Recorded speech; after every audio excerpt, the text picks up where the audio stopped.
पहली रात्रि आप दोनों ने एक स्थान पर रुकने का विचार किया। श्री लखनलाल जी चौकीदारी की तरह एक स्थान पर बैठ गए। बैठे बैठे राम महाराज दशरथ का विचार करने लगे। महाराज कितने दुखी होंगे, सुमंत्र वापस चले गए होंगे, उन्हें पता चला होगा कि हम नहीं लौट रहे। मंथरा कितनी प्रसन्न होगी, कैकेयी जी कितनी प्रसन्न हो गए। राम बैठे बैठे विचार कर रहे हैं, हे लक्ष्मण मुझे बड़ी चिंता हो रही है। इसलिए सही देवी महाराजम कैकेयी राज्य कारणात् अपि न चावयेत् प्राणान् दृष्ट्वा भरतमागतः। महाराज न तो भरत वहां है, न हम वहां हैं, कहीं कोई गलत काम महाराज के साथ न हो जाए।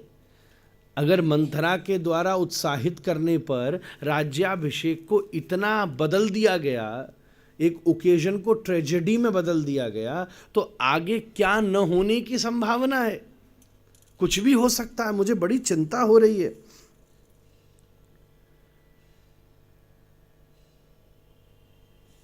इसलिए एक चीज मुझे समझ आ रही है, अब राम जी अलग अलग प्रकार की शंका कर रहे हैं, पर यहां गोविंदराज टीकाकार यूं लिख रहे हैं, ये सब शंका क्यों कर रहे हैं? केवल लक्ष्मण की परीक्षा के लिए। एक चीज मुझे समझ नहीं आ रही, लक्ष्मण कैकेयी जी तो हमसे कितना प्रेम करते हैं। हमने मंथरा को भी बचपन से देखा है। मंथरा काकी, ये काकी बोलते क्योंकि वो सिर चढ़ी थी। घर की कई नौकरानी भी होती है, फिर भी उनको बुआ जी को मासी जी बोलते कई लोग, क्योंकि बेचारी उनके बिना काम नहीं चले।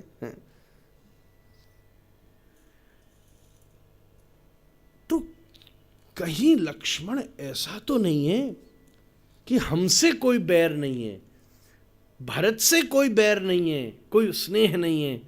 कहीं ऐसा तो नहीं है कि कोई बाहर के परदेसी कूटनीतिज्ञ राजा के द्वारा ये सब योजना बना के महाराज दशरथ का अहित तो नहीं करना चाह रहे हैं। राम जी अलग अलग तर्क दे रहे हैं। कोई ऐसा कुछ तो नहीं किया गया कि मंथराज को कहीं से उत्साह किया गया हो, अर्थ आदि का लोभ दिया गया हो, और उसने फिर कैकेयी जी को कहा हो भरत का मोह दिखाकर कि भरत को राजा बनाओ, भरत तो वहाँ है नहीं, मैं वहाँ हूँ नहीं, और ये योजना बना के कोई बाहर रहने वाले शत्रु के द्वारा महाराज दशरथ के अहित की तो योजना नहीं बनी है, ऐसा लग रहा है मुझे। मन्ये दशरथान्तात्मा मम प्राभाजनाय च कैकेयी सौम्य संप्राप्त राज्याय भरतस्य च। महाराज बैठे बैठे, अब बहुत सारे श्लोक हैं, मैं कुछ कुछ संकेत कर रहा हूं। मेरा कितना दुर्भाग्य है, हे लक्ष्मण, मेरी माता ने अपने प्राणों को दांव पे लगाकर मुझे जन्म दिया, पर मैं आज वन में घूमता हुआ अपनी कौशल्या अम्बा की कुछ सेवा ही नहीं कर पा रहा। वो धीरे धीरे वृद्ध हो चली हैं, मुझे उनकी सेवा करनी चाहिए, और यहां मैं अपने निज धर्म पालन के लिए पिता की आज्ञा की वजह से यहां चला आया।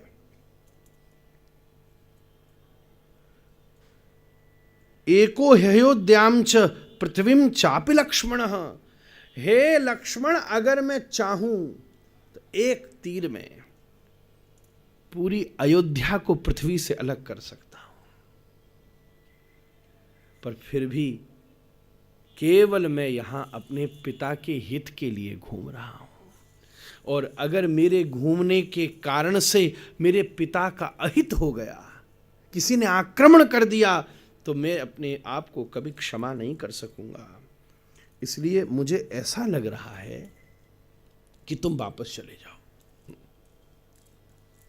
ये सब बातें इसलिए कह रहे हैं कि तुम वापस चले जाओ, कौशल्या अम्बा की सेवा करो। राम शत्रुघ्न, वो भरत शत्रुघ्न है नहीं। कैकेयी जी इस समय, अंग्रेजी में कहूं तो not in her actual phase, इस समय वो प्रोत्साहित हैं दूसरे मंथरा के द्वारा। महाराज दशरथ अस्वस्थ हैं, घर का कोई ना कोई एक व्यक्ति तो, एक पुरुष, एक समझदार कोई तो होना चाहिए। और कहां तुम मेरे साथ जंगलों में घूम रहे हो भाई, मेरे लिए मांगा गया। चलो सीता मेरी सहधर्मिणी है, तो उसके द्वारा तो हम लोगों ने यज्ञ करते समय विवाह के इस बात का वचन लिया था कि हम एक दूसरे के सुख दुख में एक दूसरे के साथ में रहेंगे, तो इस बात से भी प्रमाणित हो जाता है कि वो मेरे साथ रहे। पर तू बेचारा क्यों मेरे संग परेशान हो रहा है? आनंद से वहां राज्य का सुख कर, सब राज्य को निष्कंटक बना करके यहां 2-3 प्रकार से परीक्षण कर रहे हैं भगवान। भरत तो आई नहीं है, तो तू ही राज्य शासन कर। तू वहां जावेगा, कौशल्या अम्बा की सेवा करियो, माता केकई के प्रति सावधान रहियो, मंत्रा का शासन करियो, महाराज दशरथ का इलाज कराइयो। घर में किसी छोटे व्यक्ति को जिम्मेदारी दी जाए तो वो कितना उत्साहित हो जाता, हाँ हाँ मैं जाके करूं। पर भैया कर्म और सेवा में यही तो फर्क होता है। भगवान का स्वभाव पकड़िए, वो 10 बार परीक्षा लेते हैं हमारी महाराज। क्यों लेते हैं? क्योंकि भगवान जिसके होते हैं उसके पूरे हो जाते हैं। इतने हो जाते हैं कि उसके अधीन हो जाते हैं, और इतने हो जाते हैं कि वो खाए, खाओ तो खाएंगे, न खाए तो नहीं खाएंगे। अहम भक्त पराधीन, जिसके हम पराधीन हो गए, कम से कम उसके विषय में परीक्षण करना तो एक जिम्मेदारी की बात है। आप इस कुर्सी पे भी बैठे हो तो एक बार जरा सा हाथ रख के हिला करके देख लेते हो, मजबूत तो है ना, कहीं ऐसा तो नहीं कि गिर जावेगी। एक सारथी को भी रखते हो, गाड़ी भी खरीदते हो तो 2 बार घुमा के चला के देख आते हो, चलने में ठीक तो है ना।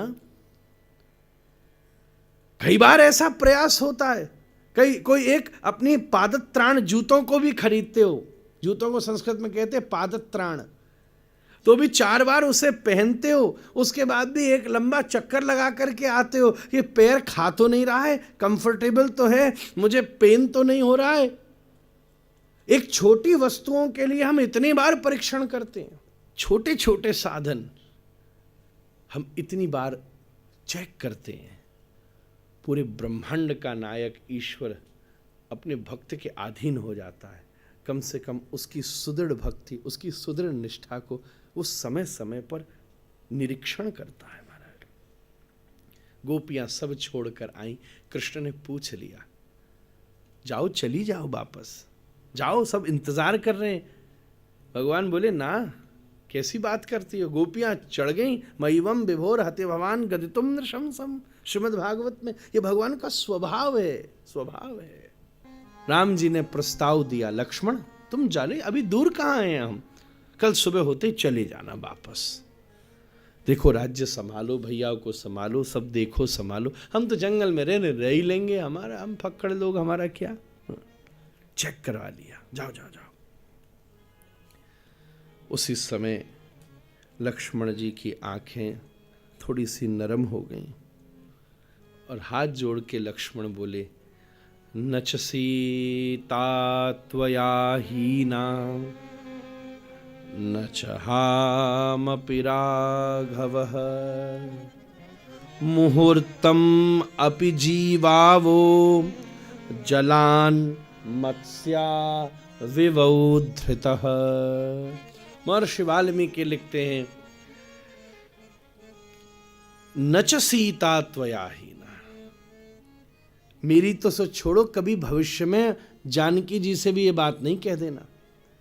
न तो सीता जी और न तो मैं ही मुहूर्तम अविजीवावो, आपके बिना एक मुहूर्त भी जीवित नहीं रह सकते। आप ये क्यों नहीं बोल जाते कि जाके नदी में कूद के मर जाओ, वो ज्यादा बेटर है।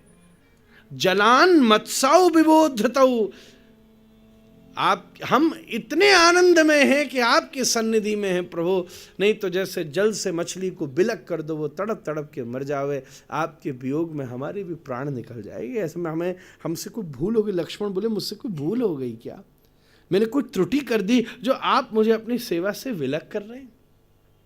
हे प्रभु, अयोध्या की सुविधा, अयोध्या का साम्राज्य एक तरफ है, आपके चरण कमलों का अनुगत सेवा करना दूसरी तरफ है। इस दिन वाल्मीकि लिखते हैं, राम जी ने पहली बार लक्ष्मण को रामानुज कहकर संबोधन किया। वाह वाह वाह, हे रामानुज मैं तुमसे प्रसन्न हूं। और इसके बाद कई बार वाल्मीकि रामायण में इनके लिए रामानुज शब्द का प्रयोग हुआ। हमारे दादा गुरुजी तो लक्ष्मण कम बोलते थे, रामानुज ही ज्यादा बोलते थे। ऐसी भावना जम गई, राम जी प्रसन्न हो गए।